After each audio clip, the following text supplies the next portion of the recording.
Dad, we're leaving Oregon tomorrow. I've sold the beach house. Don't worry, I'll send you your share. That sentence cut through the phone cold, sharp, and clean, like a blade slicing straight through my memory. I froze right there in the garage, oil still on my hands, the old radio in the corner humming a half-finished country tune. Sold. The beach house, the house Rachel and I built from every paycheck I earned fixing school buses. The house where she planted her first lavender bush. The place where we spent every summer watching our boy grow. And now he called announcing it like he'd just traded in an old truck. Before I could speak, another voice came on the line, Brooke, his wife. Her tone was sweet, but polished, the kind of sweetness that left a chill behind. He did the right thing, Dad, she said softly. That house was falling apart. I got a good price for it. You don't need to worry. I heard a faint laugh, and then the line went dead. No goodbye, no pause, just silence, The garage grew still, the smell of burnt oil mixed with cold metal, heavy, suffocating. I turned toward the old photo of Rachel hanging by the window, her gentle smile frozen in sunlight, her arms around a boy who once thought his father could fix anything. And I whispered, "Do you hear that, Rachel? He just sold the house you swore we'd keep till the end." That morning, Tillamook still slept. The sea fog lingered on the truck windows, dripping slow as the wind passed through. I was lying beneath an old school bus, back pressed against the concrete, wrench in hand, listening to the rhythm of steel, the only language I've ever truly understood.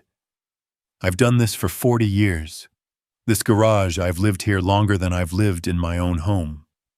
Every bolt, every stain of grease, they've been more faithful to me than most people ever were. Everything else was just noise after Rachel was gone. I still remember the day we buried her. Cold rain, gray skies. People left flowers, said words I don't remember. When everyone was gone, I stood alone by the ocean. Rachel had told me once, if I'm ever gone, don't let anyone touch the beach house. It's the last piece of our family.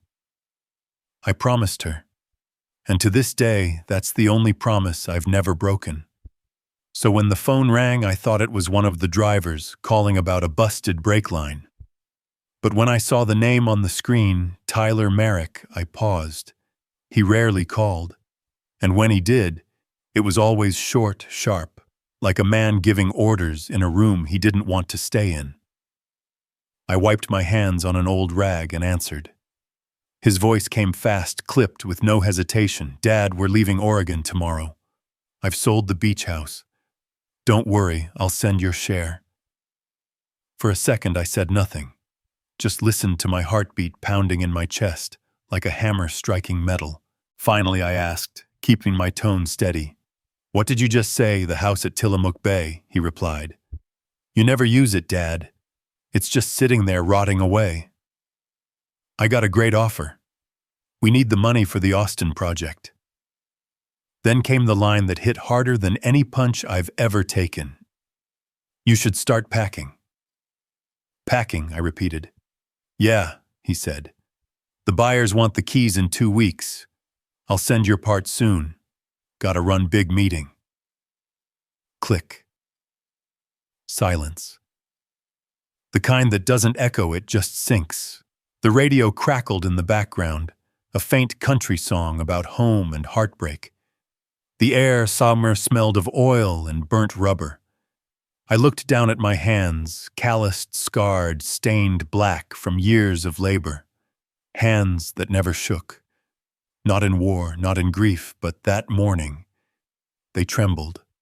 Not from fear, from realization. My own son had just sold the only thing left that still tied me to his mother. I walked to the steel cabinet in the corner. The door squealed as I pulled it open. Stacks of invoices, service logs, spare parts, manuals. The bottom drawer was locked. I reached for the small key I kept in my wallet, turned it slowly, click. Inside was an old metal box, its label faded but still legible. Merrick Maintenance, LLC. Living Trust. I placed it on the table, brushed the dust away, and lifted the lid. The papers were still there, Rachel's and my signatures, side by side, ink faded, but strong. We'd created it to protect Tyler, never knowing that one day it would protect me from him. The house wasn't in my name.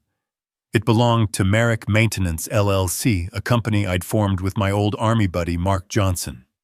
And the trust, Rachel's idea stated in clear legal ink. No property under this trust may be transferred while Dale Merrick is still living.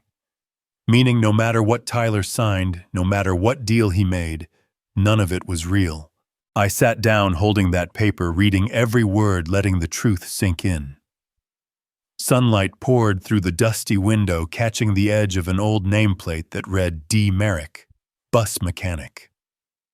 I looked at it, then at my hands.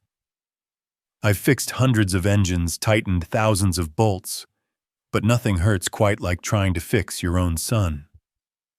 I lifted my gaze to Rachel's photo again. Her eyes seemed to follow me, steady, patient, forgiving. I smiled faintly, a smile even I didn't recognize. "Tyler," I murmured, voice cold, steady. "You just sold a house that was never yours." I stepped outside. The morning light spilled over the bay, waves crashing slow and steady like the ticking of a clock. Salt hit my tongue, sharp and familiar. The wind rose, lifting a few loose papers off the table behind me, but I didn't turn back. I knew what I was going to do. Not to reclaim a house, but to reclaim the dignity my own blood had tried to sell. The ocean roared louder. I stared straight at it and spoke not to anyone in particular, but to the ghost of a promise I'd once made. My son thinks he just sold my greatest possession. But I know. He's just touched the last piece of his mother I still had left. I climbed into my old pickup, the seat creaking beneath me, the engine coughing to life. Rachel's small photograph slid from the dashboard onto the floor. I picked it up, placed it back carefully. The tires crunched over gravel as I drove toward the bay. And there it was, the beach house standing quiet against the gray morning sky. I stopped at the gate, didn't go in, just looked. That place had heard more laughter and more silence than any church could hold. "Rachel," I whispered, "it's time. I'll keep my promise to you, just not the way you imagined." The wind howled across the coast. The sea answered back. And I knew from that moment on the reckoning had begun. Sometimes justice doesn't arrive with anger. It arrives with silence and the patience of a man who refuses to be erased.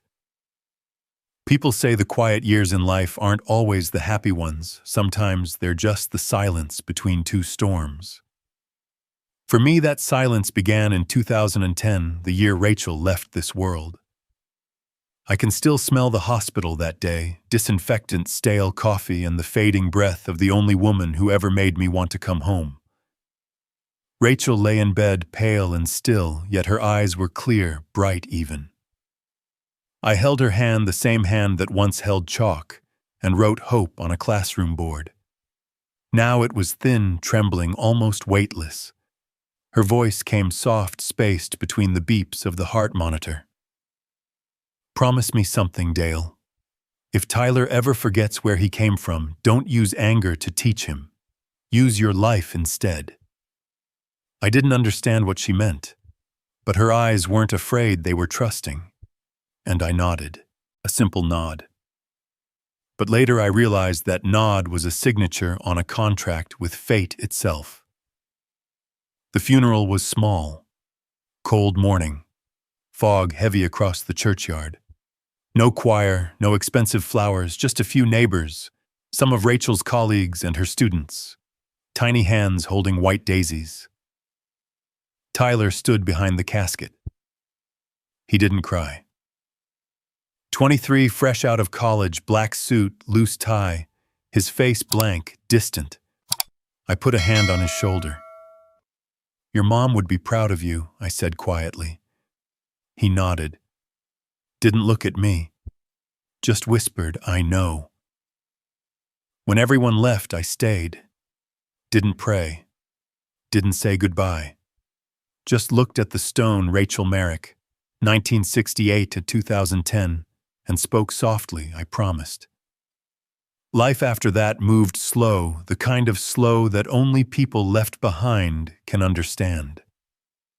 Daytime in the garage, nights in an empty house.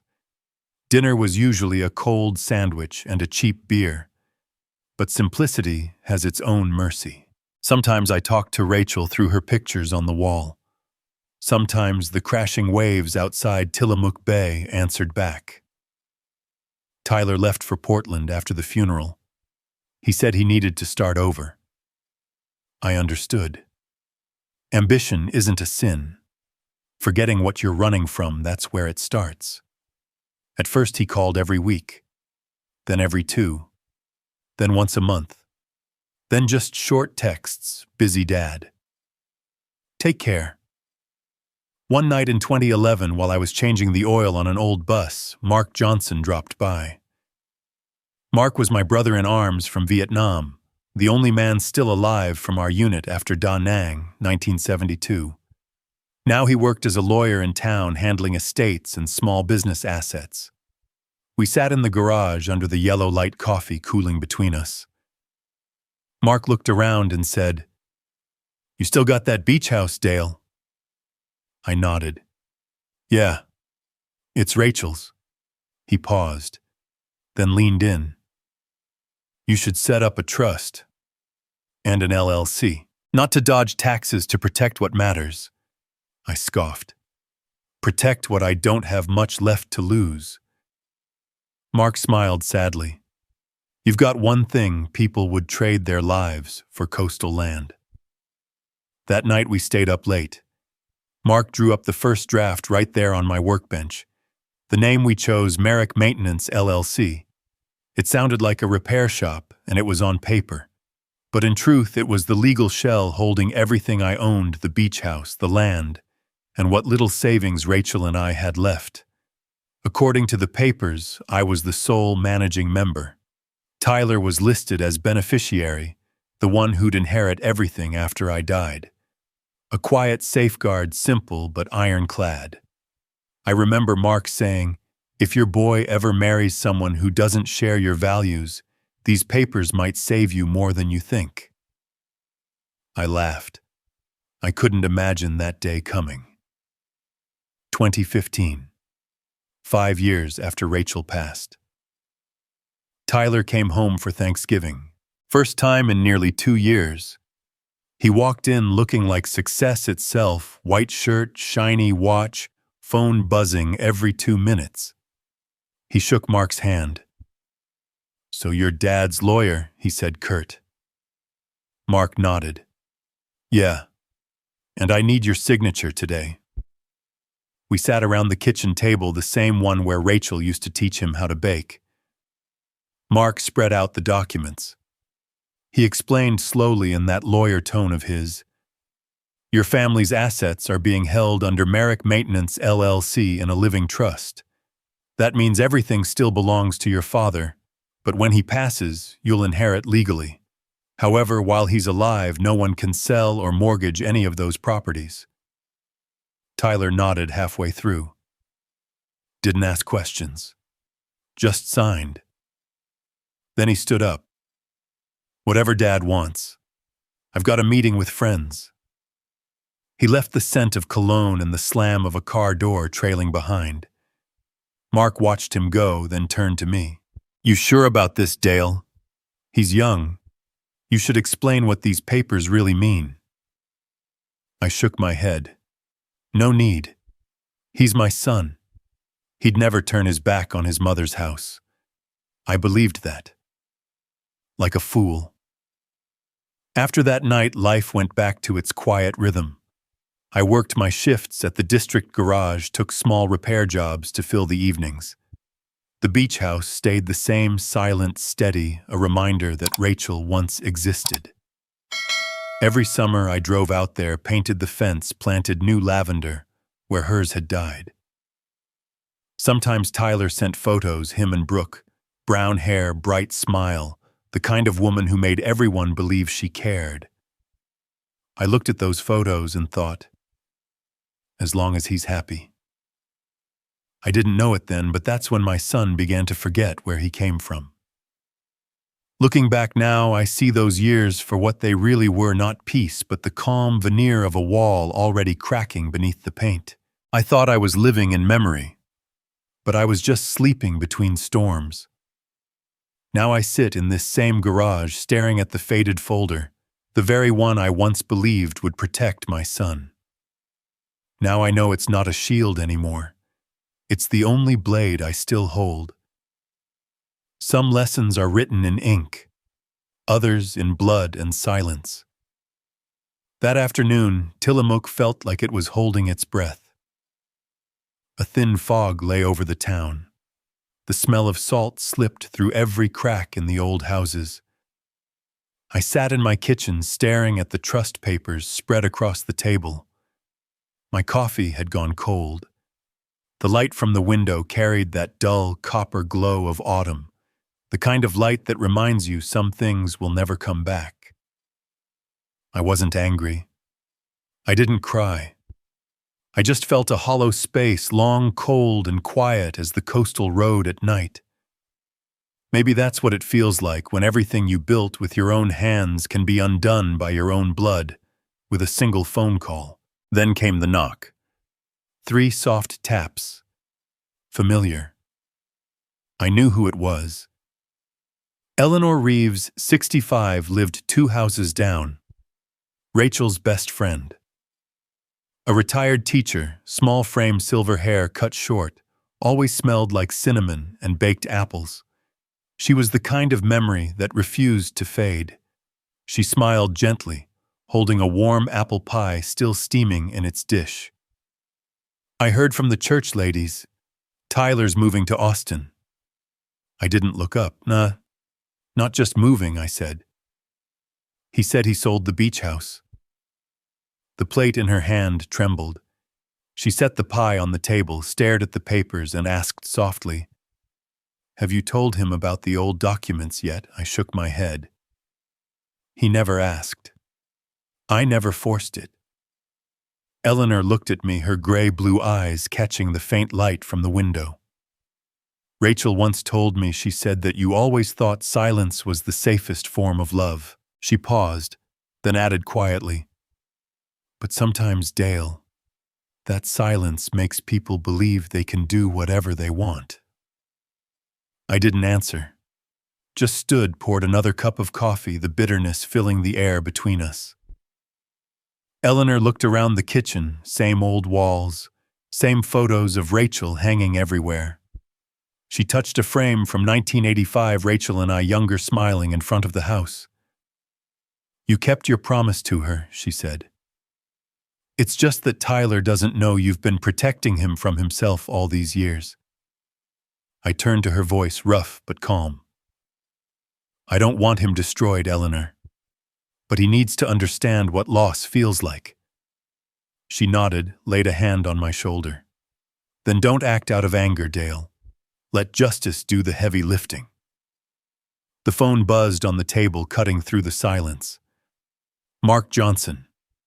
I picked up. Mark's voice was deep, steady, the kind of voice that never rushed. "Dale, we've got a problem," he said. "The bank just flagged a transaction under Merrick Maintenance LLC. Someone tried to move funds using a power of attorney linked to your beach property." I didn't speak for a moment. Mark understood the silence. He continued, "The signature doesn't match the one on file. Looks like someone tried to push a sale through a broker. The bank's frozen the transaction until they hear from me or from you." "Thank you, Mark," I said. "I'll come by your office tomorrow morning." "You all right?" I took a breath. "I've been through war," I said. This doesn't even make the list. I hung up, set the phone down. The overhead light flickered its reflection rippling across the dark surface of my coffee black as burnt oil. Eleanor was still standing there, her hand resting on the table's edge. "What are you going to do?" she asked. I didn't look at her. I opened a drawer, pulled out an old photo, Rachel standing on the porch of the beach house. Her hair caught in the wind, smiling like she still believed life would stay gentle. "Nothing," I said finally. "I'll let things play out. He'll learn what it costs." Eleanor stayed quiet. Then she said something I'll never forget. "You don't need to seek revenge, Dale. But don't let injustice stand, not because you were silent." I looked out the window. The sun was dying over the bay, the horizon swallowed by fog. Gulls skimmed the surface of the water, their cries hoarse, distant. When Eleanor left, she turned at the gate. I was standing in the doorway, a half-burned cigarette in my hand. The smoke drifted across my face like old memories refusing to fade. "Rachel always believed," she said, "that you'd never let the worst happen to your son. But sometimes, to save someone, you have to let them fall." I didn't answer, just watched her silhouette disappear into the mist. When the house fell silent again, I went into the small study, pulled the folder from the drawer, Merrick Maintenance, LLC. Each page turned with a dry sound, like footsteps across wet sand. I stopped at the one with Tyler's signature, young handwriting, rushed ink smudged at the edge. He'd signed his own trap without ever knowing it. Not because I'd planned it, but because he never cared enough to read what his father had built for him. I laid the paper flat under the lamp, its yellow light spreading like rust across the desk. And in my head, the pieces started to click like tools falling into their rightful place. This wasn't about revenge or punishment. This was about a lesson, one he'd have to pay for himself. I stepped out onto the porch. Night had settled in. The wind carried salt and the first bite of cold.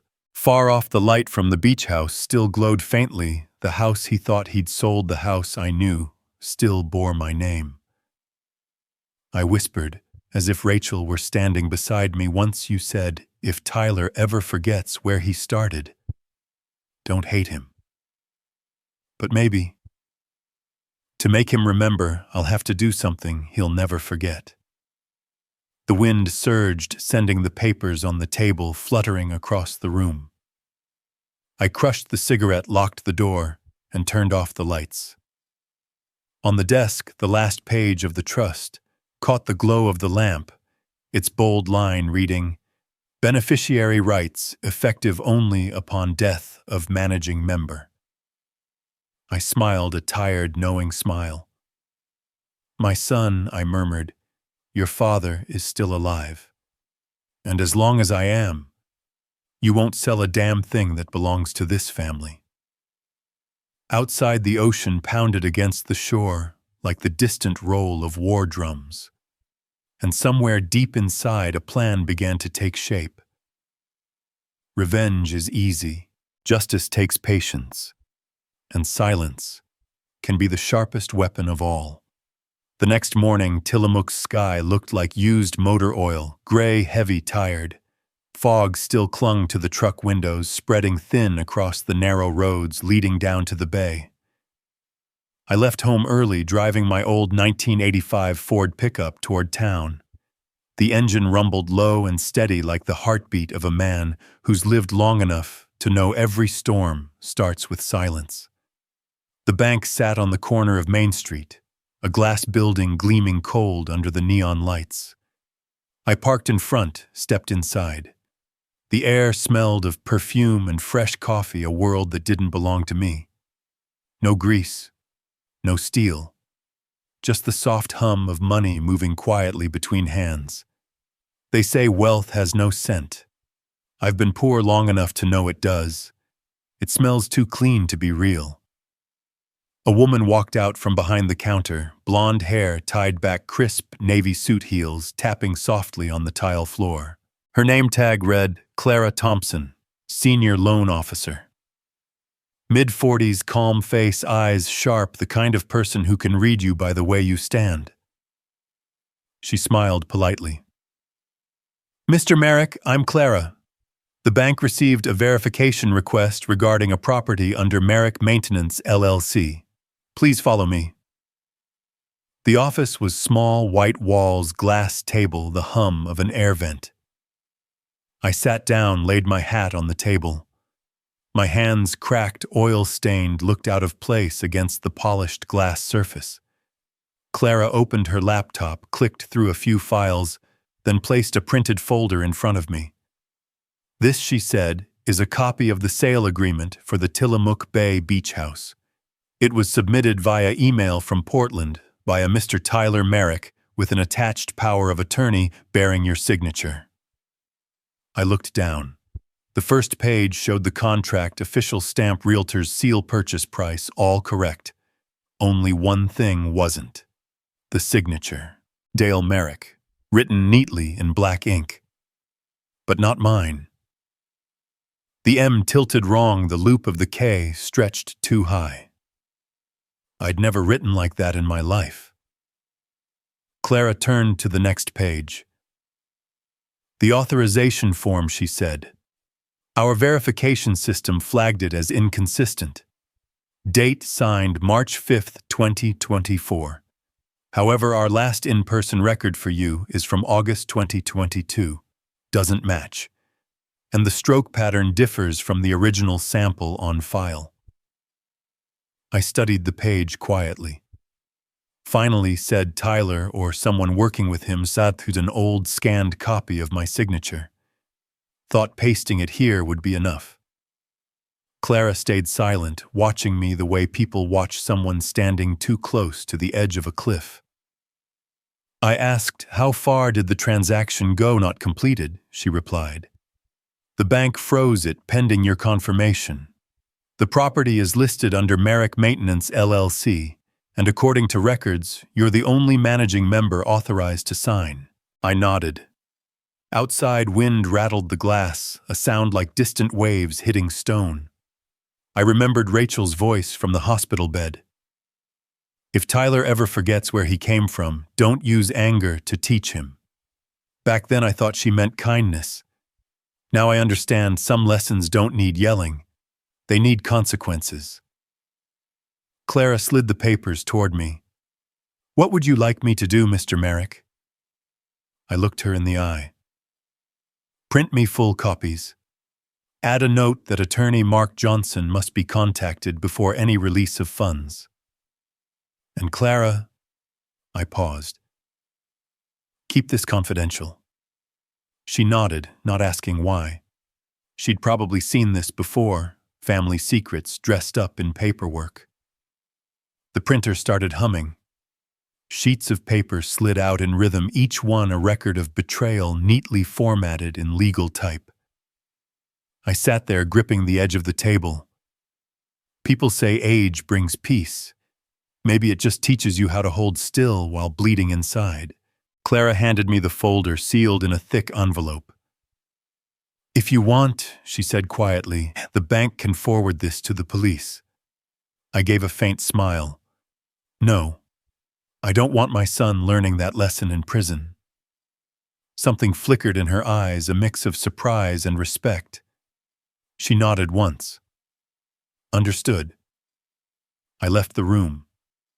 Sunlight hit the lobby glass, splintering into bright reflections across the marble floor. People laughed, pens clicked, contracts changed hands, a whole world moving around money, while mine was frozen in time. Outside, I opened the envelope, looked again at the forged signature. A single pen stroke enough to ruin a life. If it weren't for the trust, one more day and the house would have been gone. Not because the law failed, but because trust did. I stood on the steps, the ocean wind cutting through my jacket. Down the road, logging trucks passed by, the smell of pine and gasoline sharp in the air. I spoke not loud, just steady, a voiceover, shame on it for no one but myself. My son didn't just try to sell my house. He nearly committed fraud. But I won't let him learn that behind bars. He'll learn it in life where the law can't always reach, but consequences never forget. I pulled out my phone, dialed Mark Johnson. He answered on the first ring. Dale, yeah. I just left the bank. They found a forged document, my signature. I need to meet this afternoon. Before this goes too far. Mark's voice dropped. 3 o'clock. My office, and Dale. You holding together? I looked toward the bay. The waves were rolling silver under the pale sun. I've been calm my whole life, I said. But calm's not the same as still. It's time to move. I climbed into the truck, set the envelope on the passenger seat. In the rearview mirror, I caught my own reflection, a 68-year-old man who'd seen too much to flinch, but for the first time knew exactly what he had to do. The engine started slow, rattling against the silence. Outside, lavender was beginning to bloom along the fence line Rachel planted years ago. I lit a cigarette.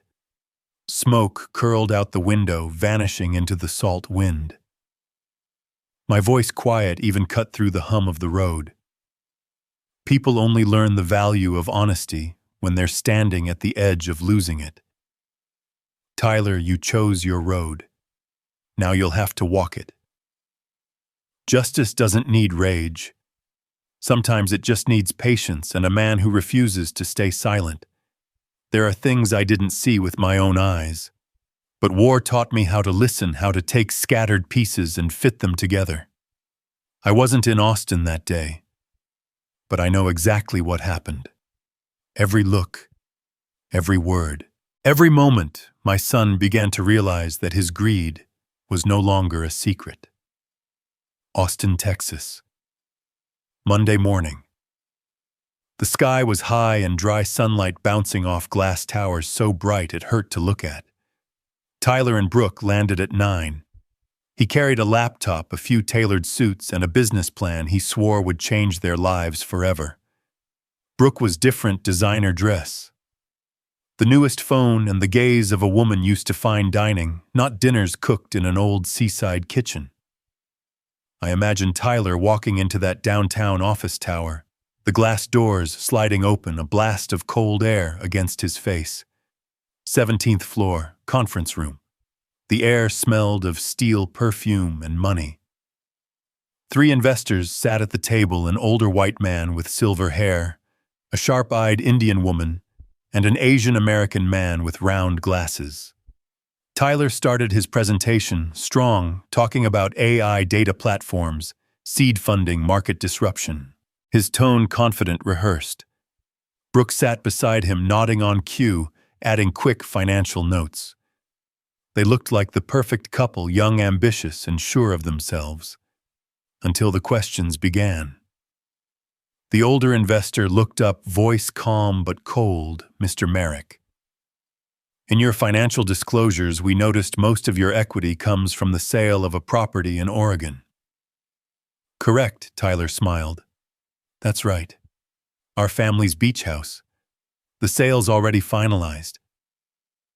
The Indian woman leaned forward, placing a printed email on the table. That's strange, she said. Because according to this, the transaction's been frozen due to legal complications involving ownership of Merrick Maintenance, LLC. The room went silent.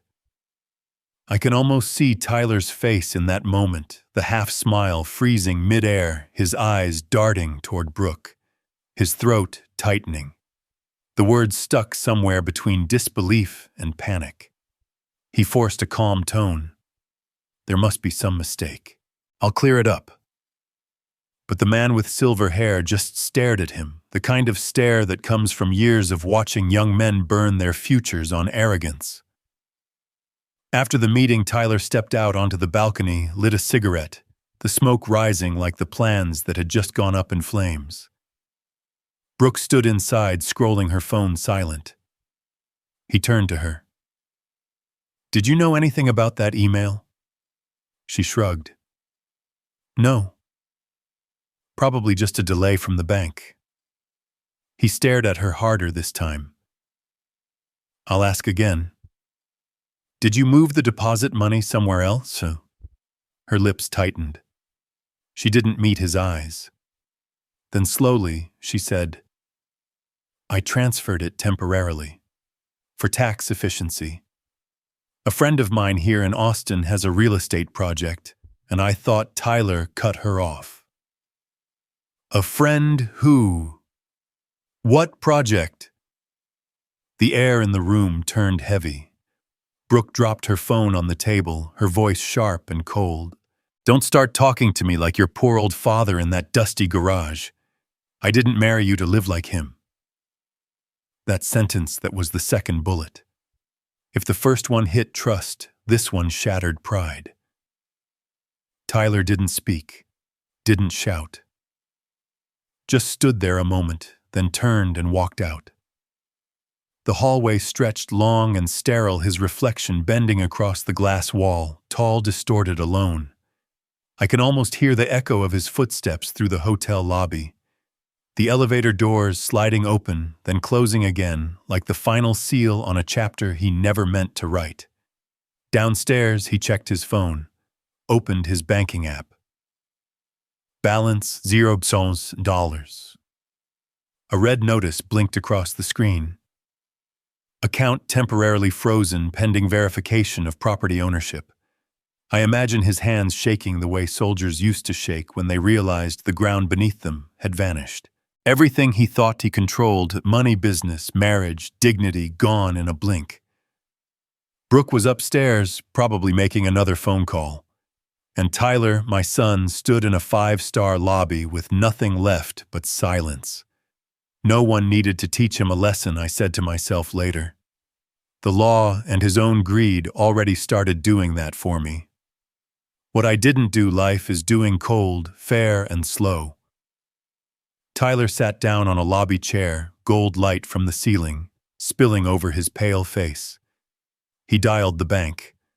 A recorded voice replied, "We're sorry. Your account is under legal review. Please contact your original branch in Oregon for assistance." A hotel staff member approached politely. "Mr. Merrick, would you like me to call a taxi?" He shook his head. Didn't know where to go. Didn't know where to start. Maybe Brooke was already texting that old friend. Maybe she was gone for good. And in Tillamook, I was sitting in my garage listening to the morning radio talk about the economy, as if the world kept turning while my son's life was quietly collapsing. I picture him looking up at the ceiling of that hotel lobby, his eyes empty, as if he finally understood. Everything he thought he'd earned was built on a lie. A lie he started himself the moment he believed money could be traded for integrity.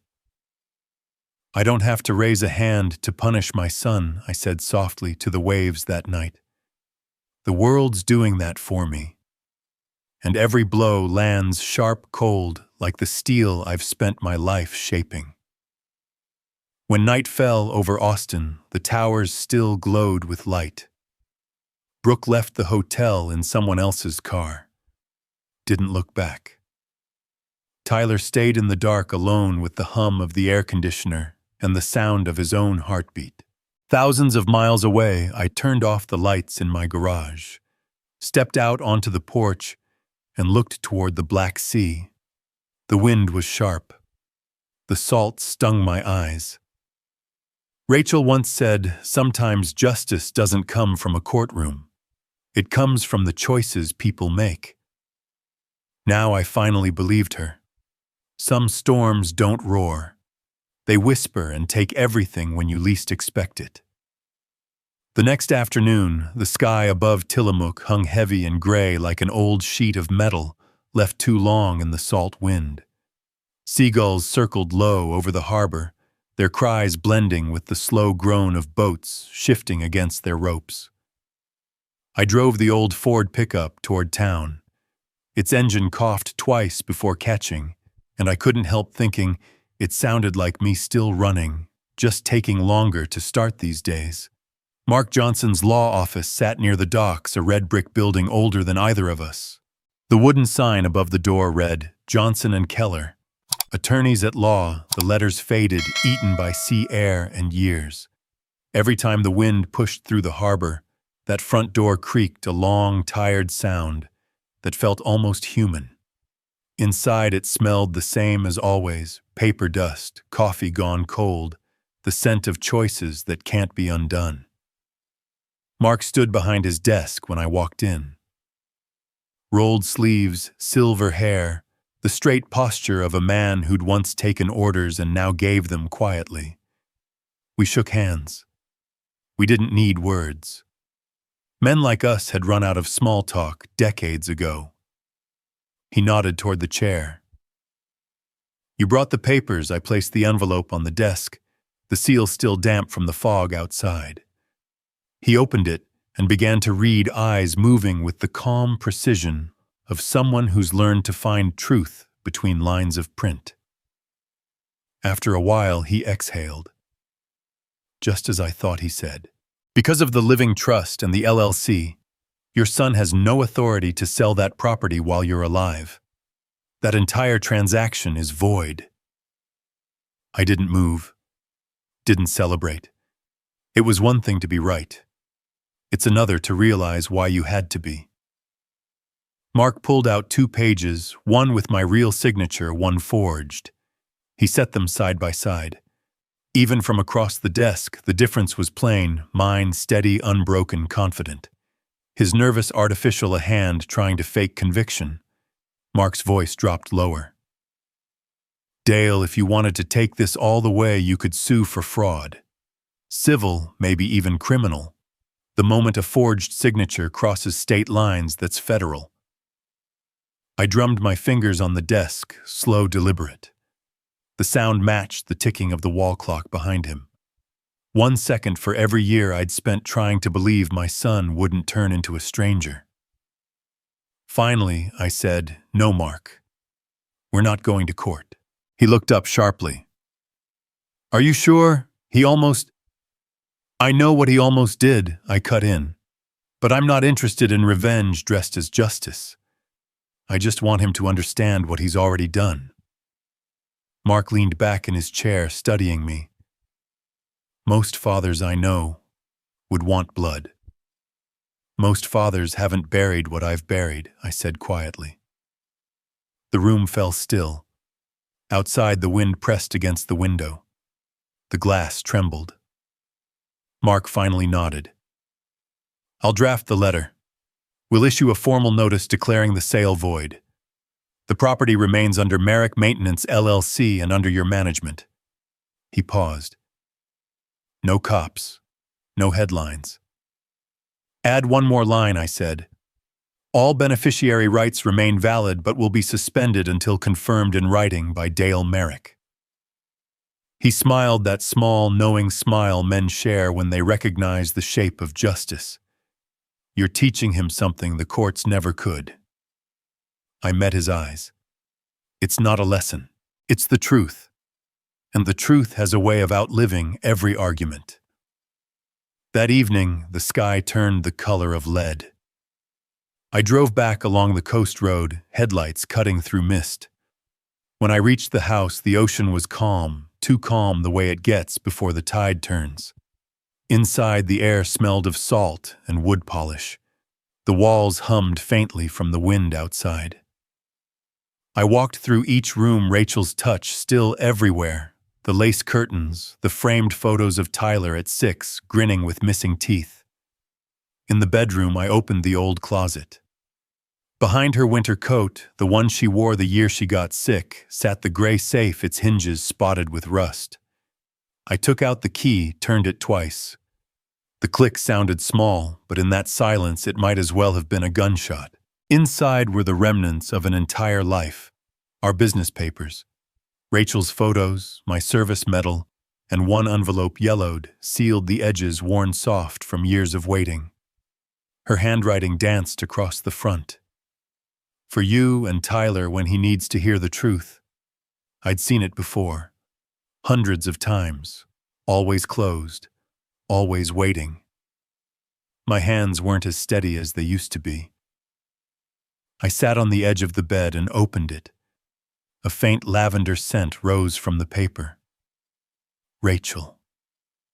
Always Rachel. I began to read aloud, my voice barely above a whisper. My dearest, if I am gone, I know you'll keep everything, the house, Tyler, and the quiet kind of faith we built together. But remember, our son is not you. He belongs to a world that moves faster, hungrier, easier to forget. One day, he may trade what's ours for what glitters. When that happens, don't use your soldier's anger to destroy him. Use your life to mirror his. Let him see what endurance looks like.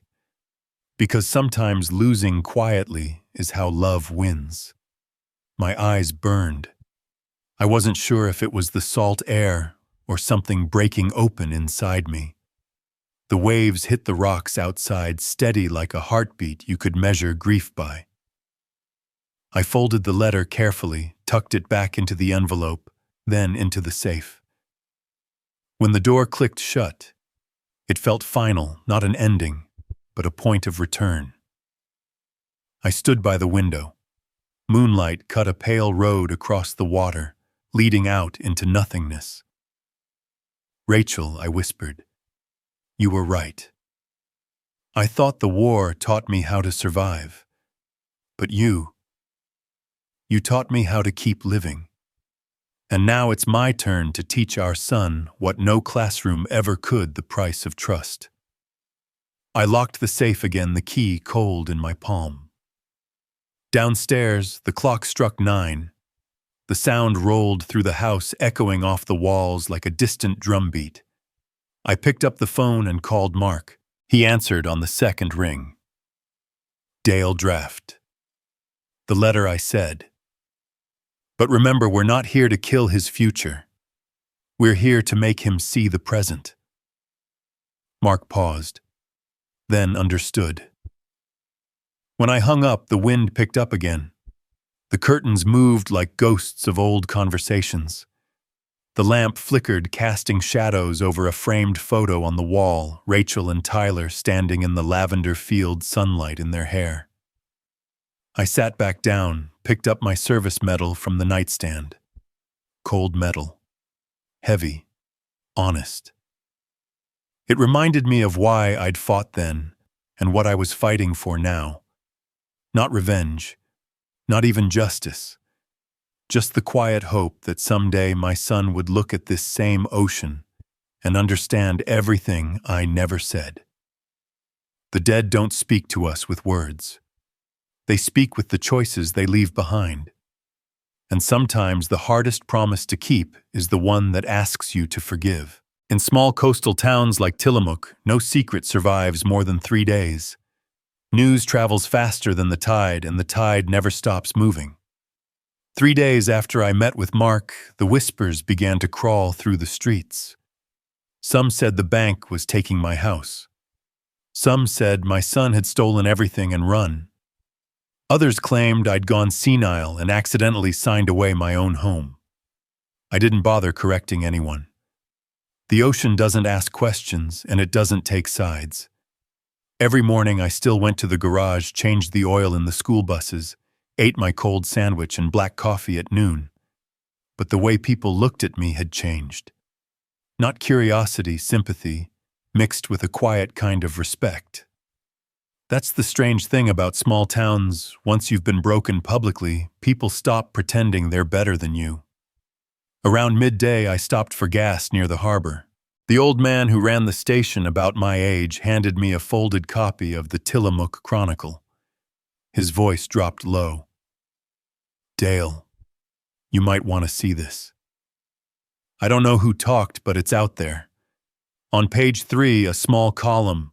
Local veteran may lose home over family paperwork error. Sources report the dispute involves a seaside property currently under bank review. No criminal charges have been filed. No names.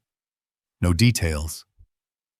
But in a town like ours, you only need the words veteran with a beach house and everyone knows who they're talking about. I set the paper down and smiled faintly.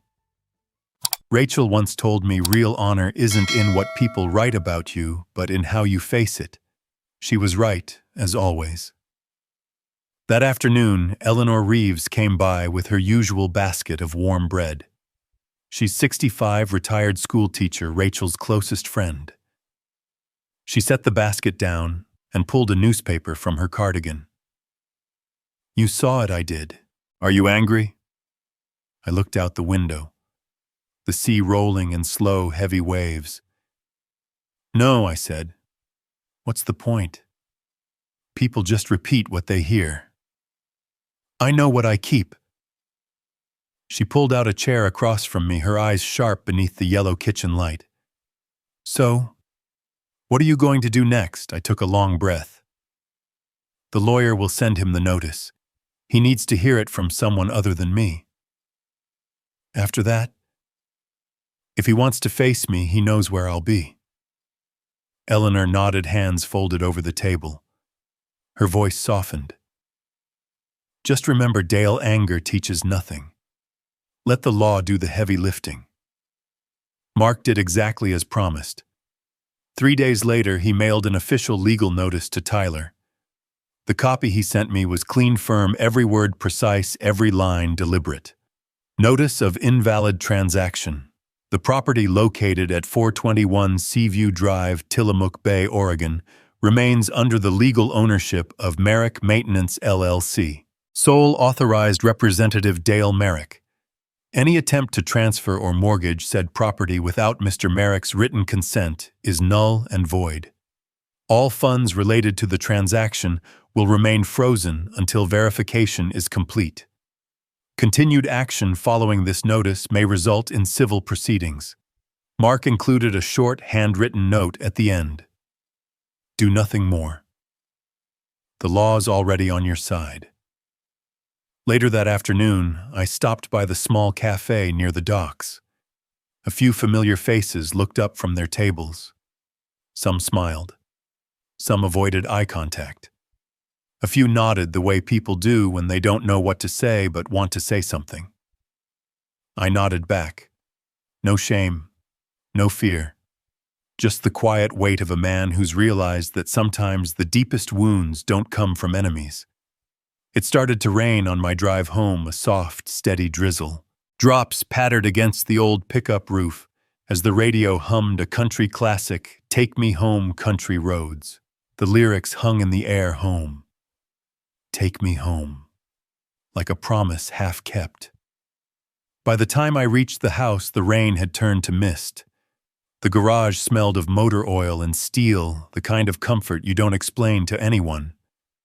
Then the phone rang. Tyler's name glowed on the screen. I stared at it for a few seconds, then answered. His voice came through sharp shaking somewhere between rage and fear. "What the hell are you doing, Gal?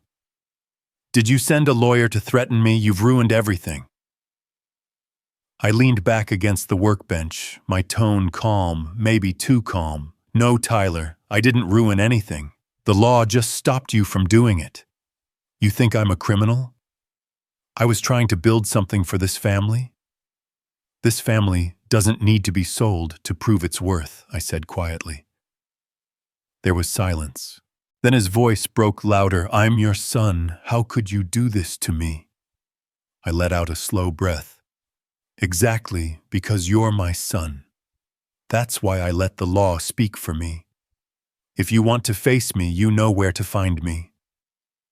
Then I hung up. For the first time in my life, I was the one who ended the argument. The house went still again. Only the sound of waves outside and the faint scent of engine oil drifting in from the garage. I sat down at the table, opened the newspaper again, the headline blurring under the lamp's soft glow. No anger. No grief. Just a quiet certainty that everything was finally moving exactly as it should. Once I taught him how to hold a hammer. Now life's teaching him how to bear its weight. Later that night, Eleanor stopped by again carrying a bowl of hot soup. She stood in the doorway, her face half lit by the porch light. "You know," she said softly, "the whole town's on your side." I smiled without looking up. I don't need them on my side. I just need my son to stand on the right one. She nodded, left the bowl on the table, and closed the door gently behind her. The sound of the latch echoed once, then the ocean filled the silence again, steady, endless. I turned off the lamp, leaving only the small desk light glowing over an old photo, Rachel and Tyler, 1995. Her smile bright, her hand resting on their son's shoulder. I looked at it for a long time, then whispered, "See Rachel? He's learning. Not from me, but from the world he chose." Then I blew out the light. Darkness swallowed the room, leaving only the sound of the sea, deep, steady, and patient, like the memory of a father waiting for his son to step out of his own shadow. Justice doesn't always roar. Sometimes it whispers and waits. There are wars that never reach a battlefield. Some begin and end inside your own house. And sometimes the enemy isn't a stranger, it's the son you once taught to walk. It was a gray Saturday morning, 3 weeks after the last phone call. I heard an unfamiliar engine stop outside the gate, a silver rental sedan from Portland. Tyler stepped out, shirt, wrinkled hair, uncombed, dark circles beneath his eyes. He looked older, smaller, like a man who'd just learned that power and control are never the same thing. We stared at each other. No hugs, no greetings. Just the silence of two men standing on the opposite sides of a promise. I turned and walked back into the garage, the only place left where I still felt I had control. He followed. His footsteps echoed across the concrete floor, mixing with the faint hum of the sea wind, whistling through the metal door.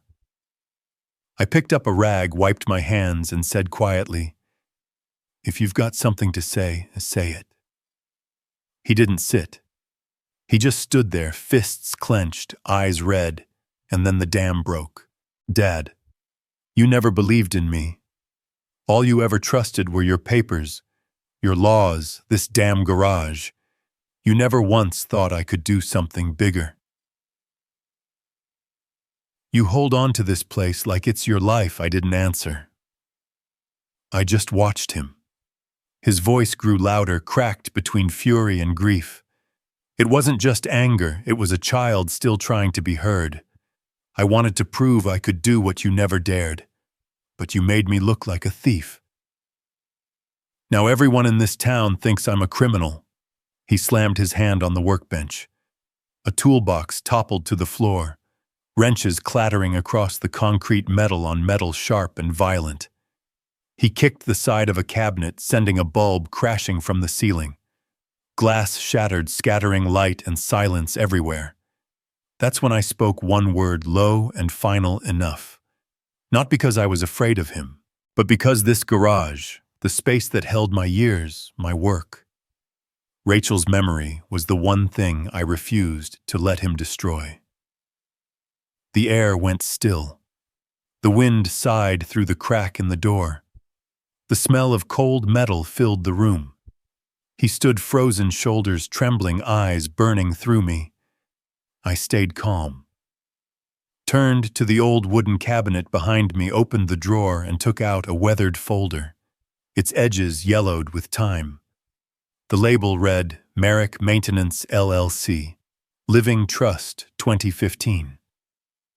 I placed it on the table and slid it toward him. "Read," I said. He stared at it, then bent down. I flipped the pages until I found the one with his signature. "Read this part." Out loud. His voice shook as he spoke. "I, Tyler Merrick, acknowledge that all assets under Merrick Maintenance LLC may only be transferred upon the death of Dale Merrick, unless otherwise authorized by written consent of Mr. Dale Merrick." He stopped. The words hung in the air like rust. He stared at the ink his own name signed years ago after a Thanksgiving dinner when he'd barely looked up from his phone. I spoke slowly, each word heavy as forged steel. Tyler, you didn't just try to sell my house. You tried to sell your own promise. He looked up. His lips trembled. That proud light in his eyes gone. What replaced it was shame. Raw and human. He stepped back, sat down hard on a chair, hands clutching his hair. I just wanted to start over, he whispered. I didn't think it would go this far. I thought I was doing the right thing. I crossed my arms, voice calm but cold. That's your problem, son. You always think you're right until the bill comes due. I turned toward the half-open garage door. Outside, the wind carried salt and the faint scent of oil. The wooden sign above the door creaked in the breeze. Merrick Maintenance. Eastern 1988. I brushed my fingers across the letters. The garage kept this family alive, I said quietly. Without it, you wouldn't have college. You wouldn't have a future. Your mother knew that. But you only smelled the oil and called it poverty. Tyler lowered his head. Didn't speak. The waves outside hit the rocks, slow, rhythmic, like an old man's breath. I went on, my voice even and low, like an idling engine. Your mother left a letter for me. She wrote, if one day he forgets where he came from, don't teach him with anger. Today, I'm keeping that promise. I'm not angry, Tyler. I'm just letting you see your own signature so you remember what happens when a man forgets his word. Silence. Only the sound of tools rolling across the floor, and two sets of heavy breaths, one old, one young, trapped between guilt and blood. Then quietly, Tyler lifted his head. His eyes were red. His voice broke. I was wrong. I didn't smile. Didn't embrace him. Didn't forgive. I simply nodded. I know.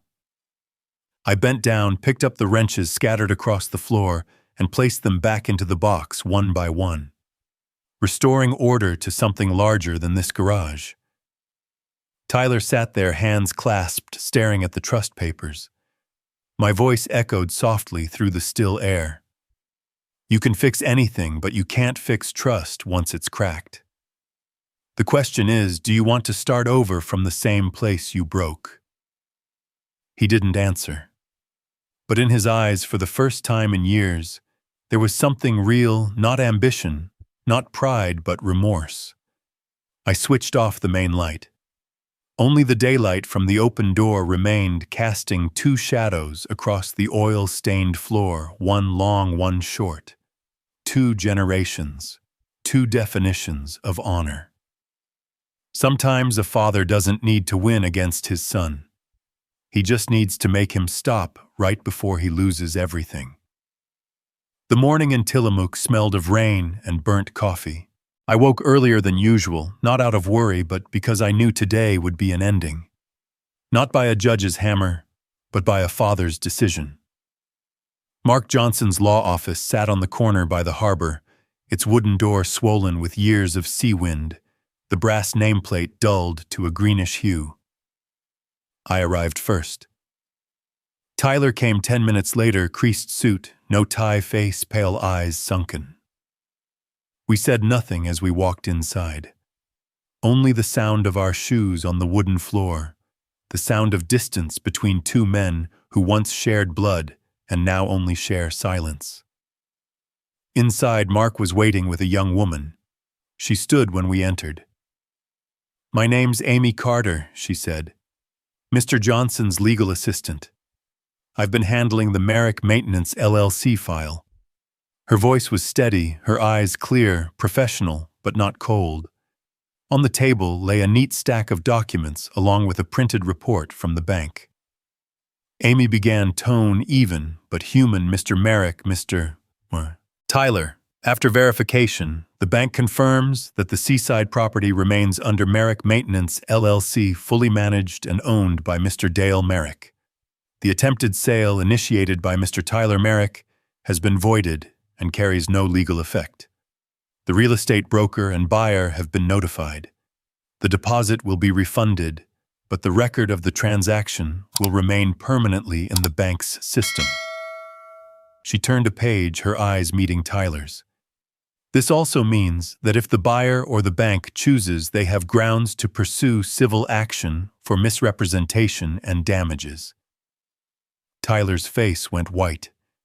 I heard his breath catch. His hand gripped the edge of the table. Mark spoke next, voice low, words weighted like stones. Dale, the question now is, how far do you want me to go? The room went silent. Rain tapped softly on the window. I looked at my son, the fear in his eyes, the confusion, the boy still hiding somewhere inside the man. And for a moment, I saw him again at 12 years old, holding his first wrench, asking, "Dad, how tight is tight enough?" I'd told him then. Tight enough not to slip, loose enough not to break. That lesson had come back, not about bolts, but about people. I spoke slowly, my voice flat and calm. Don't go any further, Mark. No lawsuits, no charges. We stop here. Tyler looked up, surprised. Dad. Really, I didn't meet his eyes. I kept my tone measured. But Mark, I want one more thing. Draft a written statement confirming that I refuse to pursue any legal action against Tyler, and request that the bank refrain from escalating the case to criminal investigation on one condition. From today forward, Tyler Merrick is not authorized to own, manage, or interfere in any property contract or operation of Merrick Maintenance LLC until I decide otherwise. Mark stared at me for a moment, then nodded slowly. He understood. This wasn't forgiveness. It was a boundary. Tyler's head lowered, his hands trembling slightly. His voice came out small, cracked. Dad, I'm sorry. I nodded once, said nothing. Apology is a beginning, not redemption. When the papers were signed, Amy gathered the documents, stacking them with quiet precision. I'll deliver these to the bank and the broker today, she said. Her tone softened, a trace of pity she couldn't quite hide. Mark looked at Tyler. You're lucky, he said. Not every man has a father who stops before the law starts. Tyler nodded weakly. His eyes rimmed red. I motioned toward the door. Go on. He stood, shoulders bent, and walked out, each step heavier than the last, carrying the weight of youth misspent. The door closed behind him, leaving me and Mark alone in the smell of paper and damp air. Mark was quiet for a while. Then he opened a desk drawer and pulled out a small envelope. He placed it on the table, slid it toward me. On the front, in a soft, slanted hand, was written Rachel Merrick. I froze, looked at him. What is this? His voice dropped rough around the edges. Rachel gave it to me before she passed. She said, give it to Tyler when Dale believes he's hurt enough to listen. I think today might be that day. I took the envelope. It was light, but it felt heavier than any verdict. The paper had yellowed. A faint oil stain marked one corner. Rachel. The woman who had always seen further than I did. She knew this day would come and prepared for it anyway. Mark said softly, you can give it to him or not. But some truths, only a mother can make a son hear. I didn't answer, just nodded, stood, and left. Outside, the wind had grown stronger. The sky hung low as if even the rain was hesitating to fall. Tyler stood by the curb, hands in his pockets, eyes lost somewhere past the bay. I watched him for a moment, then walked over. said nothing. I placed the envelope in his hand. He looked down, then up at me. "What is this?" I said quietly. "The thing you need to hear, and not from me." Then I turned away, headed toward my truck. Behind me, I heard the faint sound of paper tearing open, then silence, then the sound of someone trying not to cry. I didn't need to look back. I knew whose voice he was hearing. Rachel's. The voice we'd both stopped listening to long before she was gone. I drove along the Bay Road. The sun was setting, turning the water the color of steel. The wind carried salt, and a distant ship's horn rolled through the air. In the rearview mirror, I caught a glimpse of Tyler standing alone under the rain, the letter in his hand, the storm above him, and the lesson below. Justice isn't about making someone pay. Sometimes it's knowing when to let go so they can face the cost on their own. That night, the Tillamook Sea was restless. Waves crashed against the rocks, echoing like old memories, refusing to sleep. The porch light flickered in the wind, casting trembling patterns of gold across the wooden walls. I stood on the porch, my old army jacket draped over my shoulders. The coffee in my hand had gone cold, but I didn't put it down. The air smelled of salt oil and dried lavender, the scent that only existed in this house, the one Rachel had chosen. Inside, Tyler sat alone at the kitchen table. In front of him lay a pale yellow envelope, its corners bent, its surface stained by time. Rachel's handwriting curved across the front. "For you, when you've forgotten what truly matters." I didn't speak, just watched from the porch through the half-open window. 10 steps separated us, 10 short steps, and more than 10 years of silence. There are things only the dead can make the living hear. Not because they're wiser, but because we finally go quiet when there's no one left to answer. Tyler opened the envelope. The sound of paper sliding against paper was small, but sharp enough to fill the quiet room. He unfolded the letter. Rachel's slanted handwriting had faded to a soft blue, but each line still cut deep.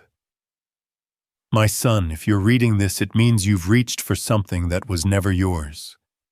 I'm not writing to blame you. I just want you to understand why I chose a man like your father. He wasn't rich. He wasn't easy to live with. But he kept his word. He worked with his hands, believing that anything built from honest labor lasts longer than anything bought with money. I loved him for that. And I feared that one day you'd forget when the world outside started calling your name.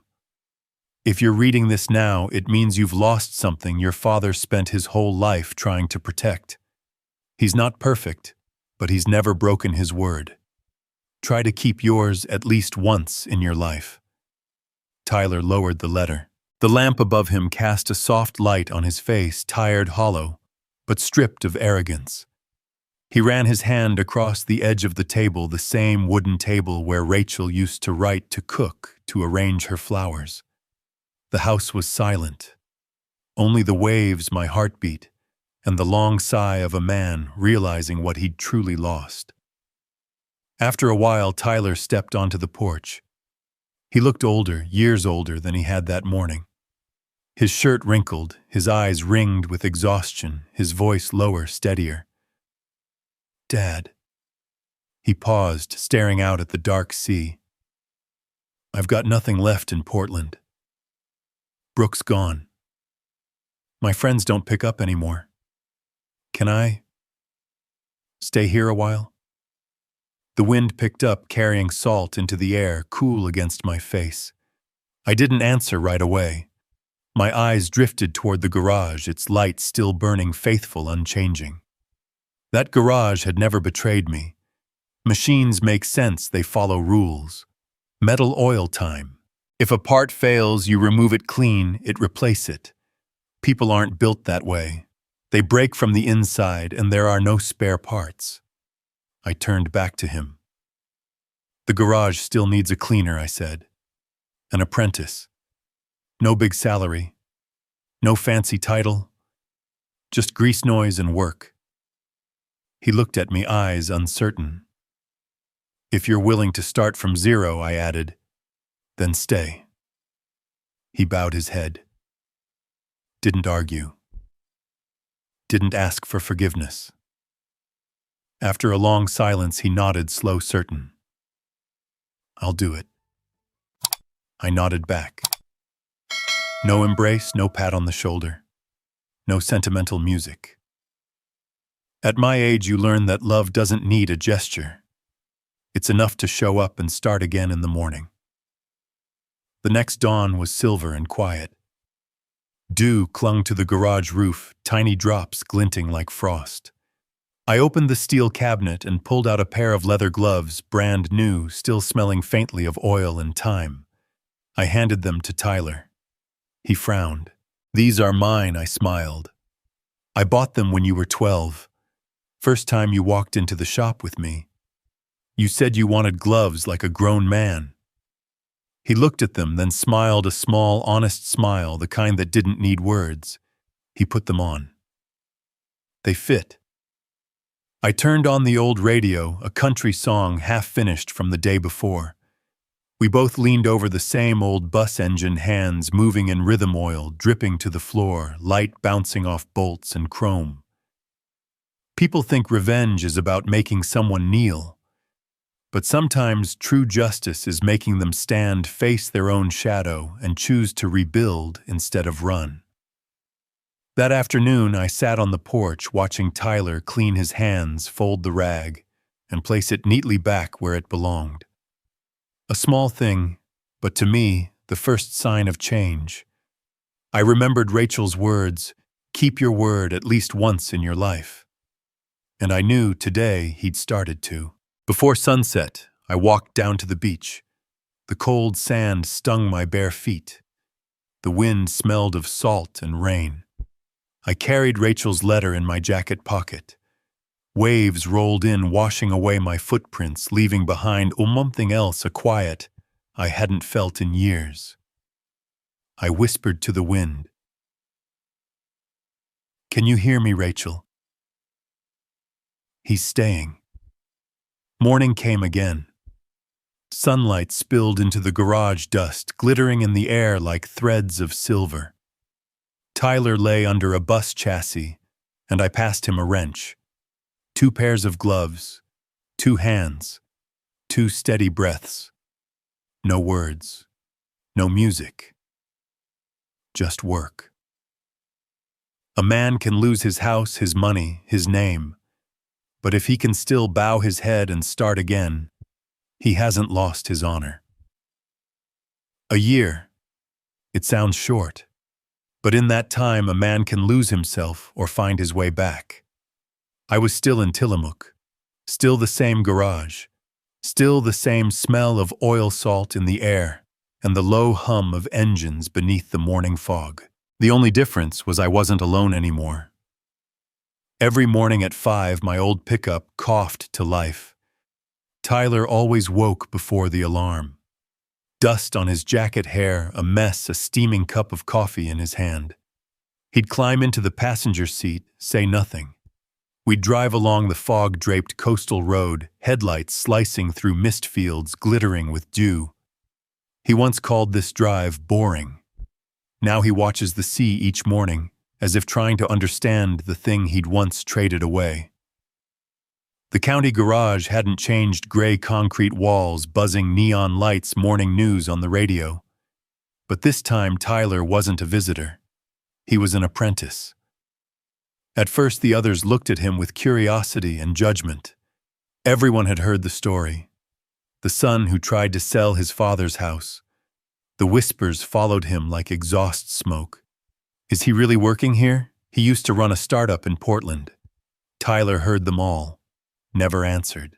He just worked. He wiped grease, replaced brakes, learned to listen to the sound of engines, not as machines, but as living things that speak when they're breaking. One morning I asked, "What do you hear in that sound?" He tilted his head, listened. "There's a rhythm off in the valve," he said quietly. like someone trying to hide a flaw by running faster. I looked at him, nodded. You're finally listening with your ears, not your pride. Time moved. The stares faded. People started greeting him by name. He wasn't Dale's boy anymore. He was Tyler, the guy who handled the morning shift, who checked every brake line twice. Eleanor Reeves still stopped by each week bringing coffee and warm waffles. She'd walk in and laugh, so the two stubborn heads finally learned to bend together. I'd smile. Tyler would shrug, that quiet smile he'd picked up lately. But I saw it in his eyes, the change. Less arrogance. More calm. And for the first time in years, something close to peace. Summer came and the garage turned into a furnace. The air smelled of hot iron and salt. Sweat and oil mixed into the same rhythm. Tyler never complained. He worked beside me, ate cold sandwiches, drank water from the tap, as if he'd never known restaurants or boardrooms. One afternoon, I saw him sitting at the wooden desk, the old laptop open, the light from the screen washing over his face. I walked over. An email glowed on the screen from Brooke. He didn't hide it. He read quietly, then turned the laptop so I could see. Brooke wrote about Los Angeles, how she'd tried to invest with an old friend, lost everything, and was now working in a coffee shop to survive. I know I was wrong, she wrote. Not because of the money, but because I never understood what it meant for something to last. If I could see you once more, I'd only want to say that. Then I'd go. I read it. Closed the laptop. Said slowly, "That's your choice, son. Just remember, forgiving someone doesn't mean giving them another chance to break you." He nodded. Didn't speak. A week later, he deleted the email. No reply. No anger. And I didn't ask why. Because sometimes maturity doesn't announce itself. It just shows up in silence. I never taught him forgiveness. I only taught him how not to let anger turn him into someone else. Autumn came, painting Tillamook in red and gold. Maple leaves covered the road to the garage. We swept them together, repainted the doors, replaced the old sign. One morning, Mark Johnson and Amy Carter arrived carrying a stack of papers. Amy smiled. "I've got an idea, if you'll allow it, Mr. Merrick. This garage could become a place for local kids to learn. Fix bikes, repair engines, understand the value of real work. We could call it the Rachel Merrick Youth Program." The name hit me like a breath I hadn't taken in years. Mark looked at me. "Dale," he said quietly. "It's time her name lived again, not on a grave, but where she believed in life the most." I nodded. "Do it." By mid-autumn, a new wooden sign hung above the door. Merrick Garage and Rachel Merrick Youth Program. White letters carved by hand, standing bright against the gray. On opening day, 8 kids showed up, one with a broken bike, another with a rusty lawnmower. I stood by the door. Let Tyler take the lead. He wore his work shirt, hands stained with grease, voice steady. "This isn't a classroom," he said. "It's a place where you're allowed to mess up as long as you learn how to fix it." The kids laughed, voices bouncing off the walls. Mr. Merrick, help us with this one." I froze for a moment. Mr. Merrick. For the first time, that name didn't belong only to me. Tyler looked up, met my eyes, and nodded. In that nod, I saw what Rachel always believed, that justice isn't always punishment. Sometimes it's the chance to rebuild. That evening, the garage filled with laughter and the smell of gasoline and waffles, Eleanor's latest batch. Amy took photos. Mark stood beside me and said quietly, "You know, Dale, this might be the first revenge story that ends in peace." I smiled faintly. "It's not revenge, Mark. It's repair. Justice doesn't always live in a courtroom.